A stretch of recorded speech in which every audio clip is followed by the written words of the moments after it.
Seven Wonders of the Ancient World, Part 6, The Colossus of Rhodes. The Statue of Zeus stood tall for nearly 8 centuries, the Temple of Artemis for nearly 10. The Mausoleum at Halicarnassus stood for around 17 centuries, and the Pyramids of Giza still impose themselves. The truth about the Hanging Gardens of Babylon is extremely complex and lacks documentation, but even they would most likely have stood longer than the Colossus of Rhodes. Less than a century after the statue was erected, it ceased to exist. It has the shortest living span of all the wonders of the ancient world, and by quite a margin. The Colossus of Rhodes may not have stood for long, but there was nothing else like it in the ancient world.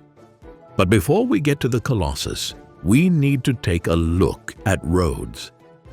Rhodes was an island in the eastern Mediterranean and occupied important trade routes in the southeast of the Aegean Sea, connecting Europe, Africa, and the Near East.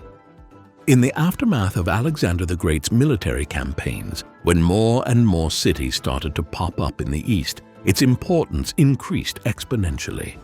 With 5 harbors, it had all the geostrategic advantages to flourish and prosper. And so it did.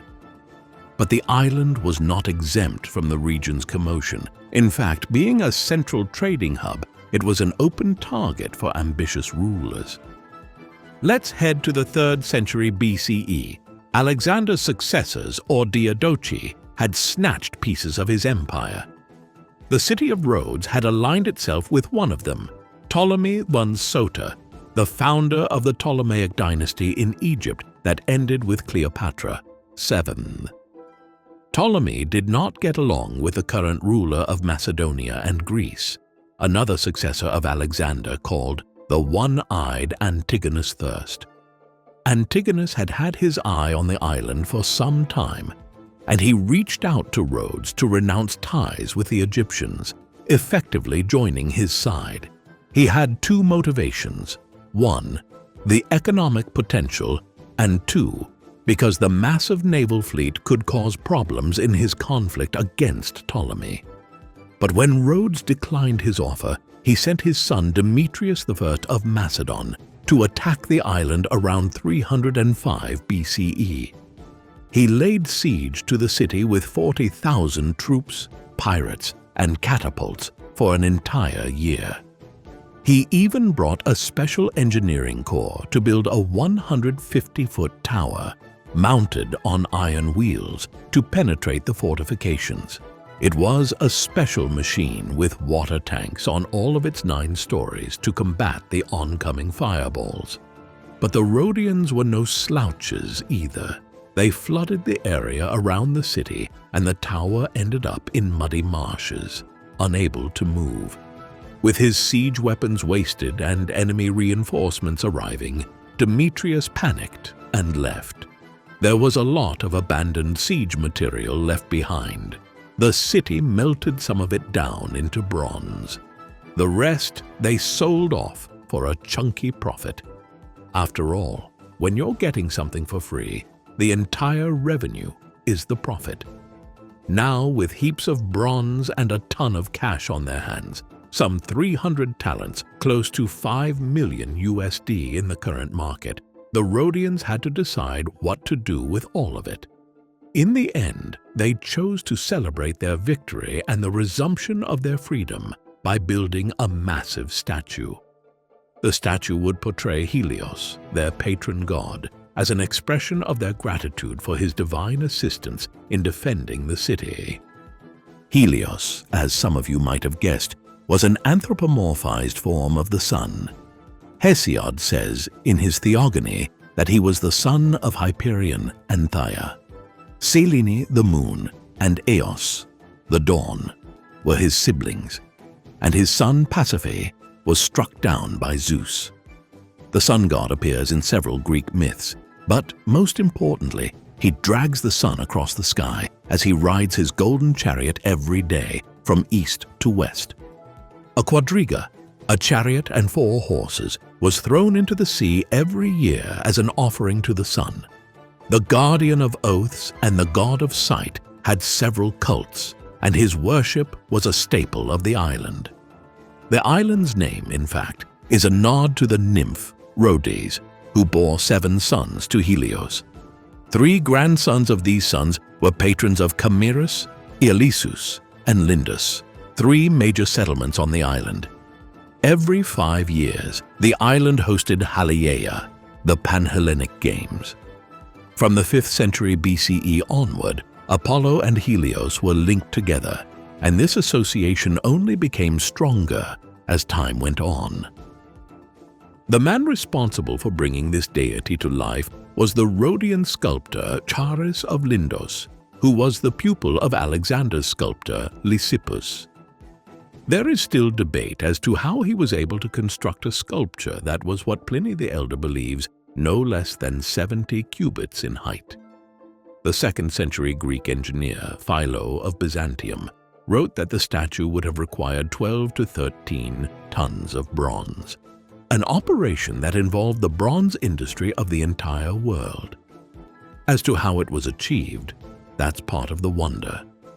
Some say that Shah built it in situ, piece by piece, heaped up a huge mound of earth round each section as soon as it was completed, thus burying the finished work under the accumulated earth and carrying out the casting of the next part on the level. Words of Philo the Byzantine. Interestingly, not much is known about Chares' fate. Some claim that he died before the statue was completed, committing suicide after discovering a flaw in his work.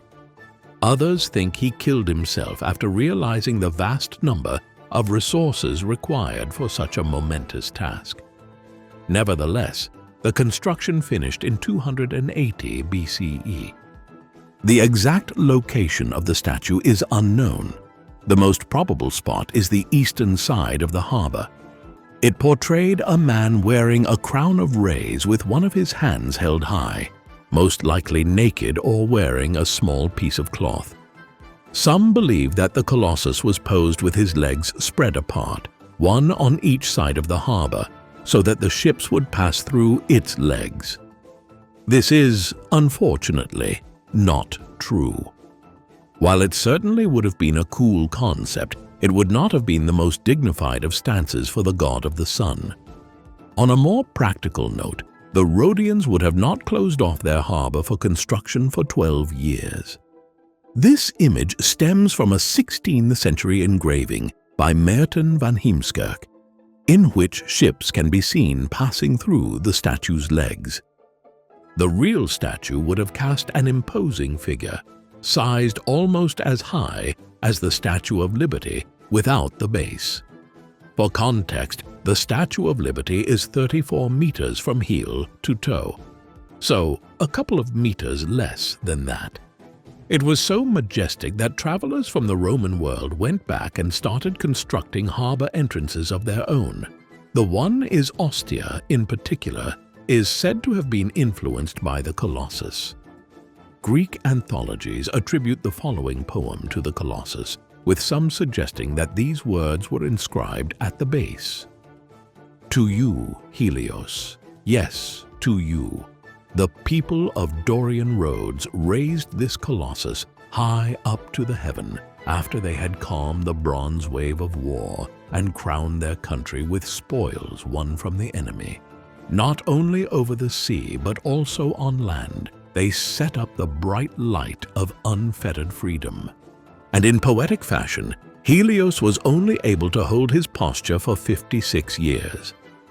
Earthquakes in 226 or 225 BCE laid waste to it, breaking it at the knees.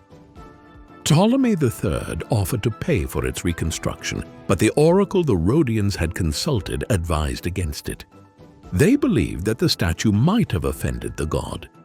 The remains of the second son were still admired and cherished by locals and visitors alike.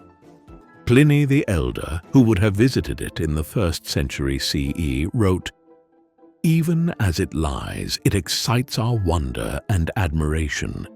Few people can clasp the thumb in their arms, and its fingers are larger than most statues. Where the limbs are broken asunder, Vast caverns are seen yawning in the interior.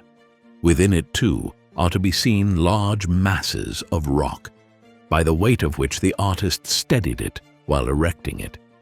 After sitting peacefully for close to 900 years, the remains of the Colossus failed to impress Muslim Caliph Muawiyah III after he captured Rhodes in 654 CE. The Umayyad Caliphate took the material as spoils of war and sold it off. Some say that it was sold to a Jewish merchant from the city of Edessa in Upper Mesopotamia, and that it took him 900 camels to carry it to Syria. But for the brief years it stood, it was at the top of every traveler and historian's list of themata, or must-see sights. What a sight it must have been to enter the harbor with the sun god standing overhead. If you enjoyed this video, you might also want to find out more about the other 6 wonders of the ancient world. Check out this playlist and don't forget to hit the like button and subscribe to the channel for more content. Let us know your thoughts in the comments. That's it for now. See you soon.